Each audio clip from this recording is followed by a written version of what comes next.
Isang maganda at palabang hapon po. Sa dami ng pelikula ngayon, bihira ang tulad ng Lakambini.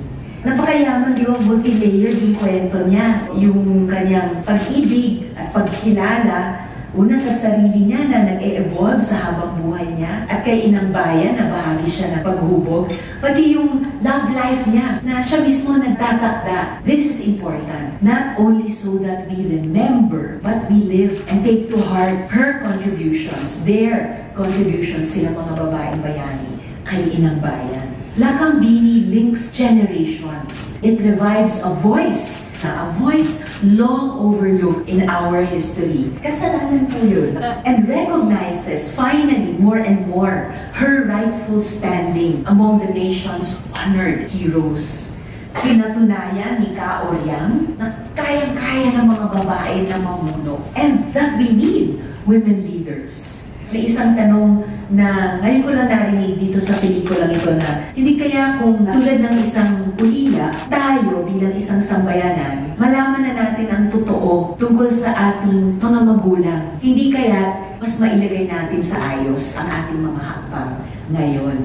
Their strength and courage, heroes like her, gave us the rights, the freedoms, and the power we enjoy today, and that we have to keep on defending, and that we have to keep on sharing with other women, and of course yung mga kapatid natin, mga lalaki. Lahat ng tao at kababayan, ano man ang ating soju.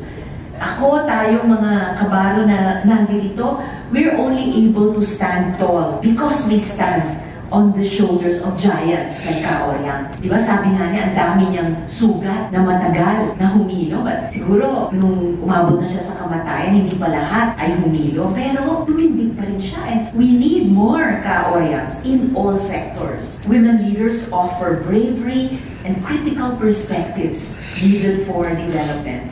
Women's leadership isn't just about equality, it's a key to progress and sustainability. Kaya, ipagdiwang natin si Ka Oryang na ngayong taon, kaya hindi na talaga pwede maantala yung paglunsad nitong pelikula sa publiko, ngayong taon ay ginugunita natin ang kanyang 150th birth anniversary.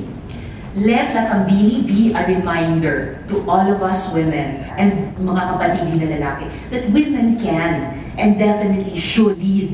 Pakalat po natin sa ating mga kamag-anak, kaibigan, kapitbahay, at iba pang mga mahal sa buhay na panoorin po natin ang Lakambini. Gawin po natin isang hindi lang critical, kita-kita natin, pero isang popular hit success ang Lakambini sa Nobyembre. Muli, congratulations at maraming salamat sa Pelikulog at sa Senate GAD para sa special screening ngayong araw.